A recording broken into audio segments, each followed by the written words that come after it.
ভিডিওতে আমি তোমাদেরকে দেখাবো কিভাবে জাভা কোড ব্যবহার করে তোমরা কোনো সংখ্যার প্রত্যেকটা অঙ্কের যোগফল নির্ণয় করতে পারবে। এখানে আমি প্রথমে ইন্ট নাম নামে একটা ভ্যারিয়েবল নিয়ে নিই। এই ভ্যারিয়েবলে যে কোনো সংখ্যা থাকতে পারে। এরপর আমি ইন্ট সাম নামে আরেকটা ভ্যারিয়েবল নিব, যেখানে ভ্যালু থাকবে 0। পরবর্তীতে আমি আরেকটা ভ্যারিয়েবল নিয়ে নিব, সেটা হলো ইন্ট ডিজিট। এখন আমি একটা ওয়াইল লুপ ব্যবহার করব।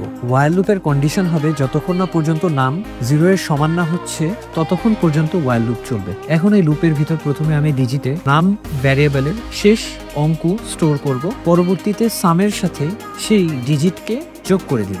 নামে আমি স্টোর করব নামকে 10 দ্বারা ভাগ করার পর যা থাকে তা। আসলে নামকে 10 দ্বারা ভাগ করার পর নামের শেষ অঙ্ক বাদ চলে যায়। এর কারণ হলো নাম হলো একটা ইন্ট ভ্যারিয়েবল এবং ইন্ট ভ্যারিয়েবল দশমিক সংখ্যা স্টোর করতে পারে না। যখন নামকে 10 দ্বারা ভাগ করা হয় তখন নামের শেষ অঙ্কটা দশমিক ঘরে চলে যায় এবং সেই দশমিক অঙ্ক সে স্টোর করতে পারে না বলে সে তা বাদ দিয়ে দেয়, তাই শেষের অংশ বাদ চলে যায়।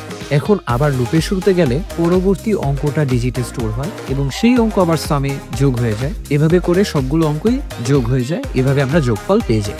এভাবেই কোডটা কাজ করে। আশা করি তোমরা বুঝতে পেরেছো।